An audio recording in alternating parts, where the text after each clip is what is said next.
Magandang araw mga kaibigan. Bigyan natin ng reaction opinion itong Facebook reel posted by Pinoy Showbiz. Interview ni Alvin El Chico kay Congressman Ronald Puno, ang chairman ng National Unity Party. Nako, nabulaga na naman si Soto at saka Romualdez dito dahil ang mga pahayag ng batikang kongresista is pabor na pabor kay VP Sara, lalo na sa kanyang impeachment. Sabi dito, 4 complaints, 0 impact. Puno sees no reason to act on impeachment complaints against VP Sara. Hindi nila susuportahan. Ito.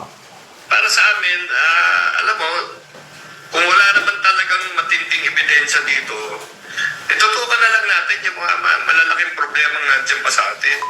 Tingin ko, alam na ng lahat, natatakbo siya. No? So, kung kailan niya aanunsyohin, yun na lang ang naiwan at binili niya yung panahon na yan. Sa tingin ko, hindi naman masyadong maaga yan. Tama lang naman yan. At total sa lahat ng mga survey, mukhang namumuna naman siya. So, from a tactical or strategic standpoint, siguro tama lang yung pagka-announce niya.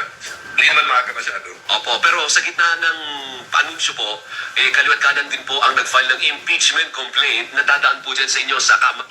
Yan, ikat ko lang. Ito, ABS-CBN ito DZMM ata ito.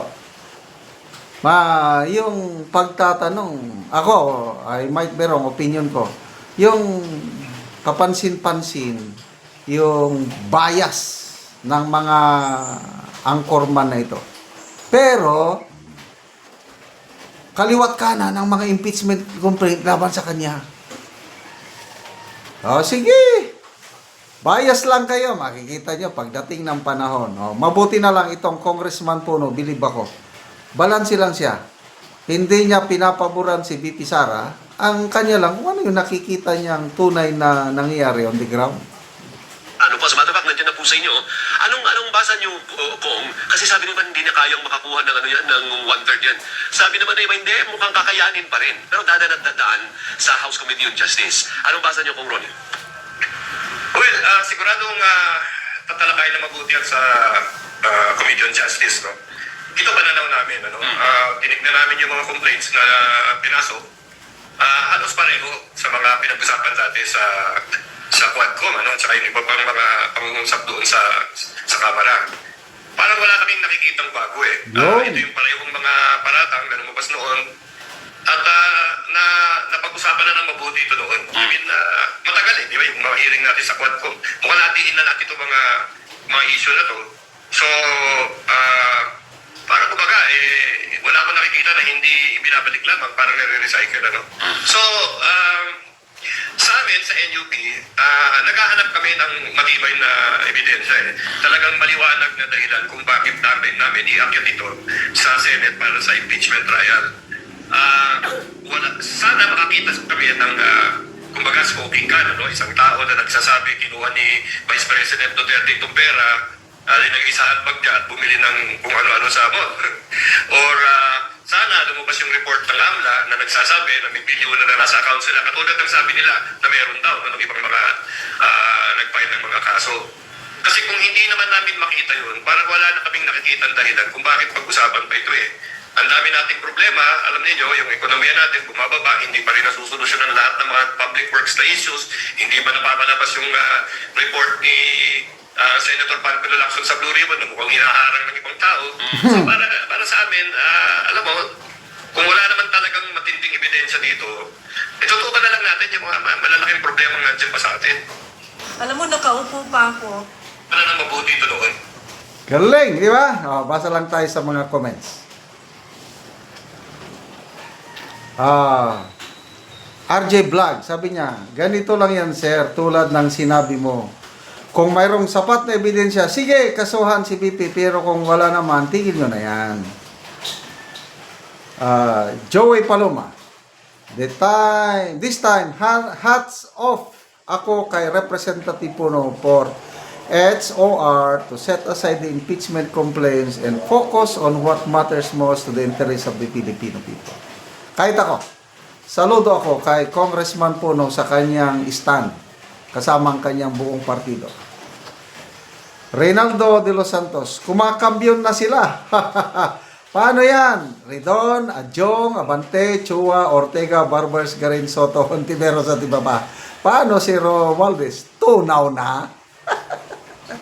Roy Flores, gumawa na kayo ng tama alang-alang sa bansa. Malawakang nakawan po ito, ubos ng resources ng Pinas. Correct. Roel Ocho, nainis ang mga tao kasi bakit puro Sara na lang?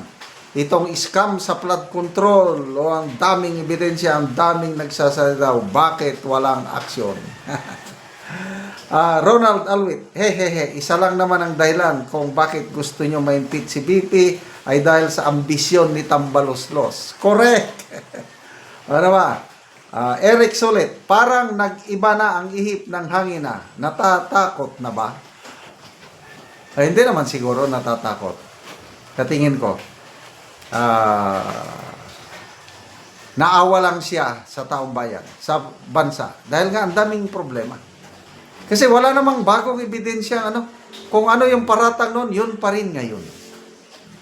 Kaya maglabas sila ng bagong ebidensya na maging karapat-dapat na pagtuunan ng pansin para iakyat ang trial sa Senado. Otherwise, sayang lang ang resources natin. Bakit kumakambyo? Hayaan ang tumakbo si BP Sara, then galingan nyo na lang makakalaban. Good move, Ronnie. Huwag na sumausaw ang NUP sa impeachment ni BP Sara. Kanina, ang NUP naglabas na po ng official statement na hindi nila susuportahan ang impeachment ni BP Sara. And to me, that's a good move. To me, it will send a strong message to other congressmen to follow. Mag-domino effect ito. Ang natitira na lang na posibleng pipirma yung mga members ng Lakas CMD ni Martin Romualdez. Plus of course, yung mga galit na galit sa mga Duterte at Bayan, sina Dilima, Shell Jokno, Makabayan Black, kailang ka-countermine.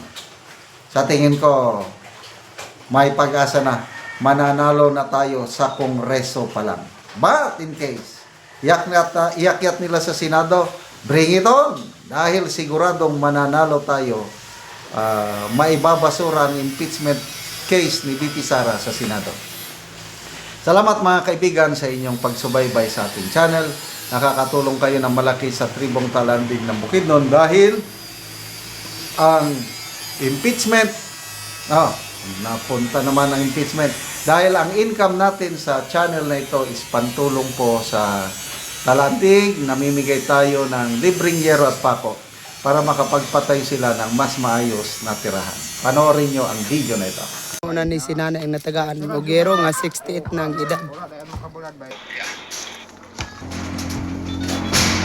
ni ang balay ni nanay nga pagatupan.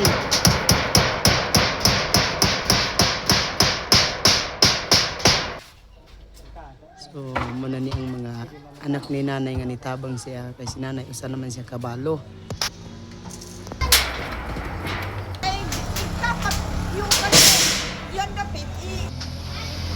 O karon naman na gid ang pag-atok sa balay ni nanay. So maayo na gid nga tan-awon, nakuha na gid tong mga yero nga mga buslot na.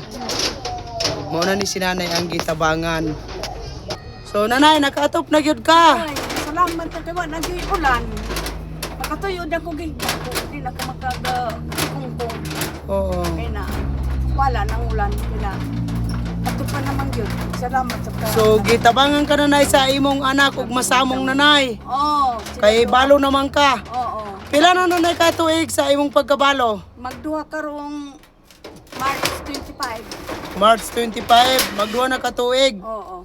So ang imong panginabuhian nanay, so unsa man asa ka magkuha? Paningkamutan lang na ako kung naay akong kuanan nga ihatag sa akong mga anak. Pagkasaligra ko sa akong mga anak. Nasaligra ka sa imong mga anak. Oo, hatag. Tungod man ko sa akong sakit nga high blood.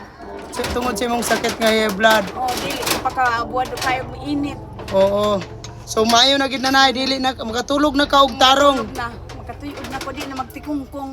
Oo. Salamat sa Ginoo ug ang nagtabang sa sinog sa dako kaayong salamat nako nga naagyapi nakaluwas sa ako. Nawala gyapon ko sa ulan. Lumang ka matulog ko ani nga tikin ko sa manggo. Ani matulog ko. Daghang gyud kaayong salamat ang nagtukuan sa sinog. Oo. So, Iya kong gitabangan. Oo, Oo. salamat kayo, nanay. Salamat po sa sakrimen ko sa Ginoo bangan ug sin. Oo. Salamat kayo sa nag Oo.